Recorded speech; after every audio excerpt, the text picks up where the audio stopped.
Wonder by R.J. Palacio. We're up to page 15. Remember that there's four main characters: August Pullman, who we call Augie, his sister Via, and his mom and his dad. But in the last video we met a new character, Mr. Tushman, who's the principal of a school called Beecher Prep that August might be going to in the future. Paging Mr. Tushman. I would have been more nervous about meeting Mr. Tushman if I'd known I was also going to be meeting some kids from the new school. But I didn't know, so if anything I was kind of giggly. I couldn't stop thinking about all the jokes Daddy had made about Mr. Tushman's name. So when me and Mom arrived at Beecher Prep a few weeks before the start of school, and I saw Mr. Tushman standing there, waiting for us at the entrance, I started giggling right away. He didn't look at all like what I pictured, though. I guess I thought he would have a huge butt, but he didn't.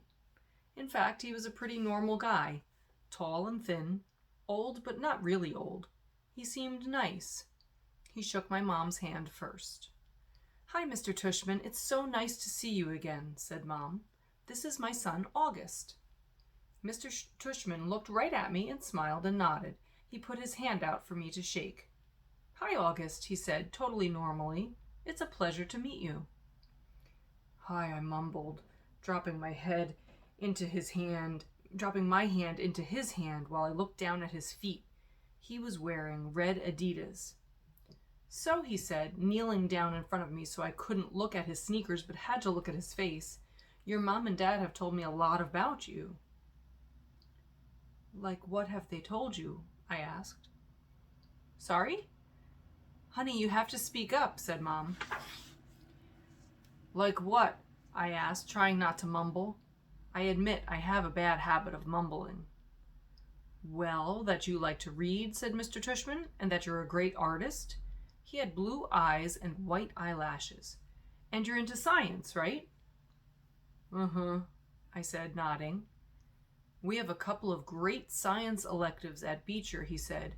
"Maybe you'll take one of them." "Uh-huh," I said, though I had no idea what an elective was. "So are you ready to take a tour?" "You mean we're doing that now?" I said. "Did you think we were going to the movies?" he answered, smiling as he stood up. "You didn't tell me we were taking a tour," I said to Mom in my accusing voice. "Augie," she started to say. "It'll be fine, August," said Mr. Tushman, holding his hand out to me. "I promise." I think he wanted me to take his hand, but I took Mom's instead. He smiled and started walking toward the entrance. Mommy gave my hand a little squeeze, though I don't know if it was an "I love you" squeeze or an "I'm sorry" squeeze. Probably a little of both. The only school I'd ever been inside before was Via's, when I went with Mom and Dad to watch Via sing in spring concerts and stuff like that. This school was very different. It was smaller. It smelled like a hospital. New chapter. Nice Mrs. Garcia. We followed Mr. Tushman down a few hallways. There weren't a lot of people around, and the few people who were there didn't seem to notice me at all, though that may have been because they didn't see me.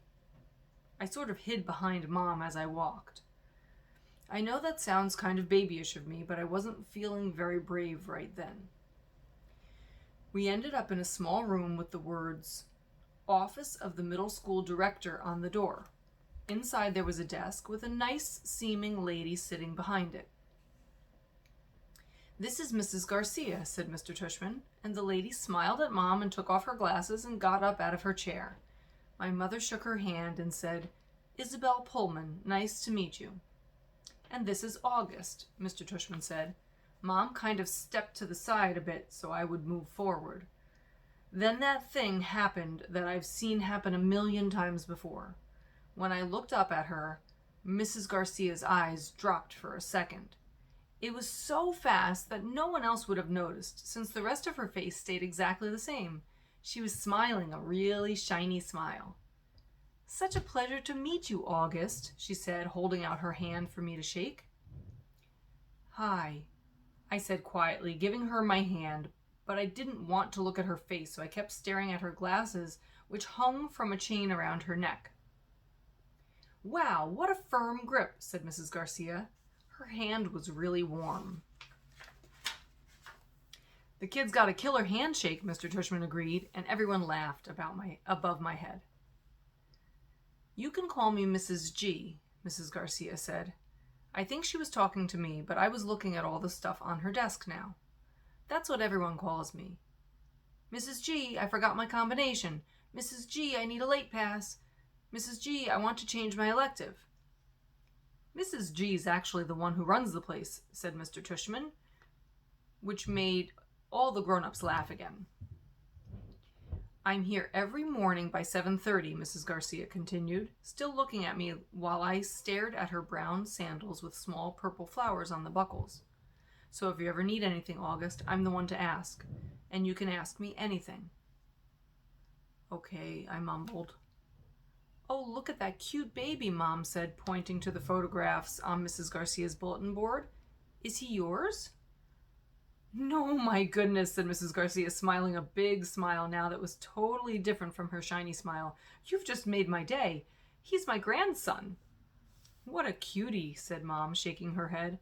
"How old?" "In that picture he was 5 months, I think. But he's big now, almost 8 years old." "Wow," said Mom, nodding and smiling. "Well, he is absolutely beautiful." "Thank you," said Mrs. Garcia, nodding like she was about to say something else about her grandson. But then all of a sudden her smile got a little smaller. "We're all going to take very good care of August," she said to Mom, and I saw her give Mom's hand a little squeeze. I looked at Mom's face, and that's when I realized she was just as nervous as I was. I guess I liked Mrs. Garcia when she wasn't wearing her shiny smile.